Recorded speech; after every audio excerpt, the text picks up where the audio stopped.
I know if you clicked on this video, you're probably thinking to yourself, RJ, first of all, who are you? Second off, why would MJF return as a heel? He left as a babyface. Adam Cole is the heel, and he also has this big super group that makes sense for MJF to come back as the conquering babyface to stop the Undisputed Kingdom. But what if? What if? Look at me straight in the souls of these lenses.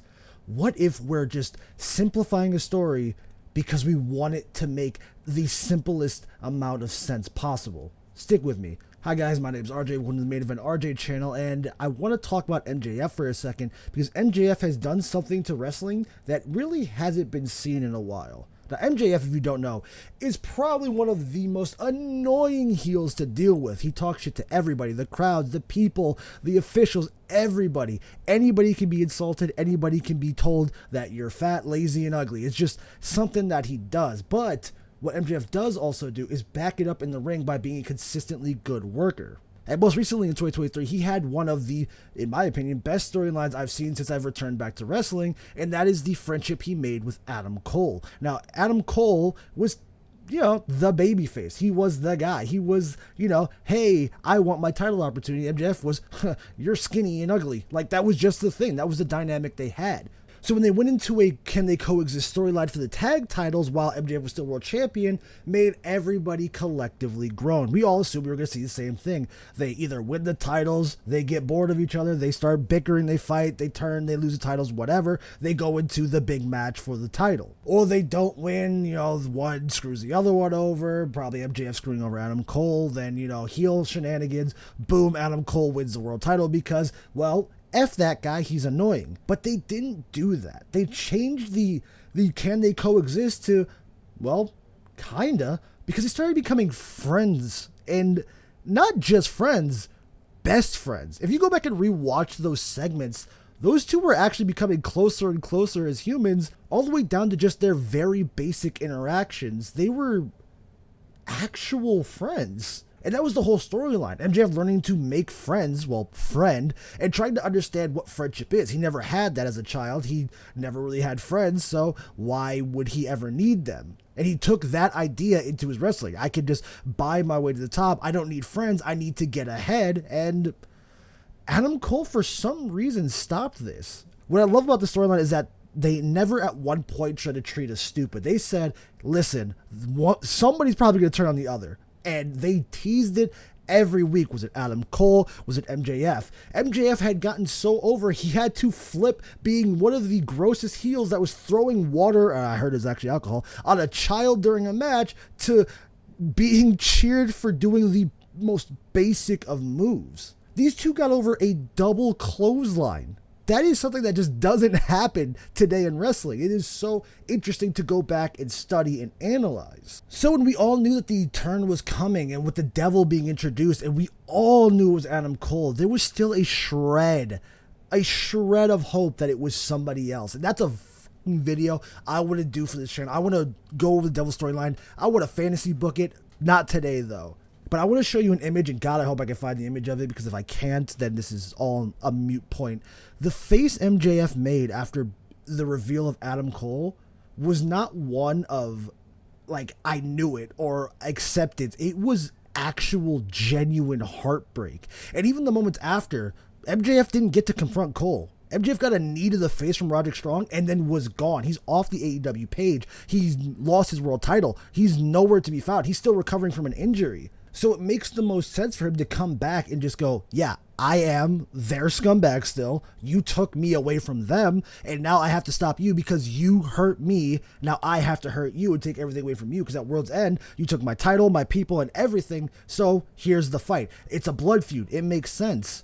But why does it have to be so cookie cutter? I think with the devil storyline, it got so convoluted that some people and some timings, to be fair, had people thinking this, whereas okay, this is taking too long, it's too weird, it's too awkward. Then all the injuries happened and the storyline got messed up. So it just makes sense. Bring him back as a babyface, let him be the good guy, let him beat the heels, and then he can be our scumbag again. But what if MJF has to go even darker to beat Adam Cole? Because Adam Cole had MJF as the babyface. He was the good guy. He trusted people. He trusted the acclaimed. He trusted people he said that he would never work with. Hell, he was on an episode of, I believe it was Collision, Scissoring daddy ass.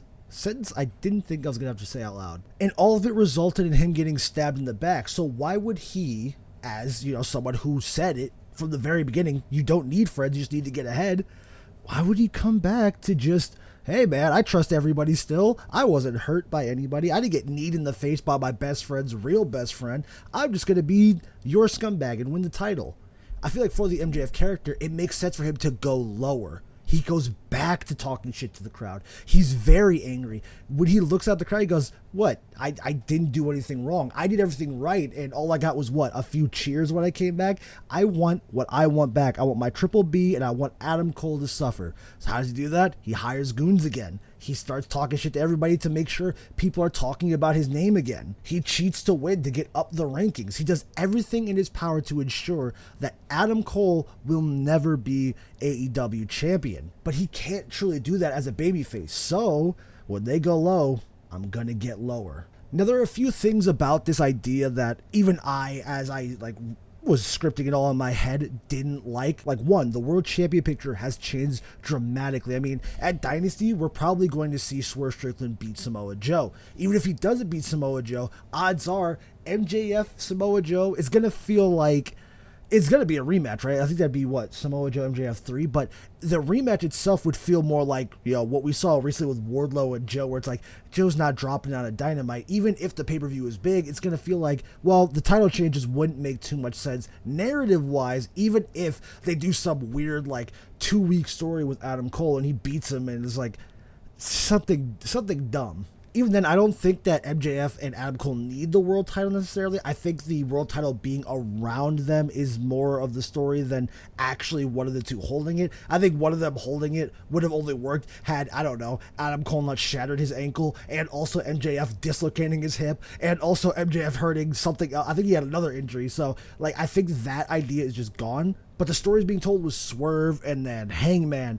The idea that Will Ospreay could get involved because they are going to the UK again for All In could be a huge opportunity to do Swerve versus Ospreay and have Ospreay get the big win. That makes another rival for Swerve. The landscape has just changed entirely. Also, the idea of heel versus heel always gets under people's skins. I like that idea. I love it. I feel like there's always going to be one more babyface than the other, but that's an opportunity for the competitor to shine and show how versatile they are. It's like, oh, I'm a heel, but also, hey, I got a reaction out of that. Oh, look at me. I told you I'm better than you. But that's neither here nor there. So again, that's another thing that just wouldn't make too much sense. You have no reason to turn Undisputed Kingdom and Adam Cole babyface because they're not even doing anything as heels. They would do absolutely nothing as baby faces. So let's just keep them heel for a while.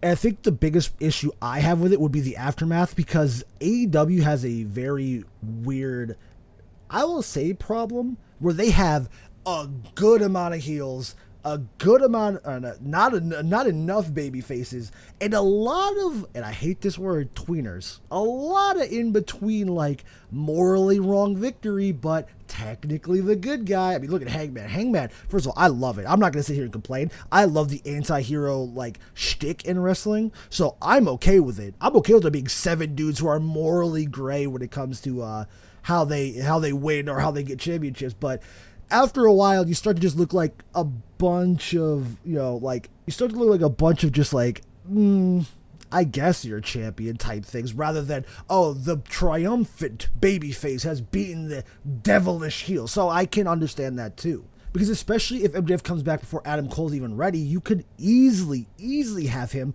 kind of just do the heel thing to get back to the world title again, and then have Adam Cole be the bigger heel, which in reality is just him hiding behind 4 other dudes, and be the, well, Max, I stopped you the first time, now I have to ensure you don't get any farther. And also it goes with the idea that MJF doesn't sign in WWE. Now, I personally do not think MJF is going to WWE right now. I think he wants to, I shouldn't say once, I think he'll finish his story here in AEW. Plus also there was word about his contract being extended because of the injury. He could just come back, finish this up, and then go straight to WWE, or maybe he stays. Maybe he goes, I want to, up the stock here, because he's doing good work here. He is technically, even while being gone and unsigned to AEW, the face of AEW. When you think of MJF, you think of AEW.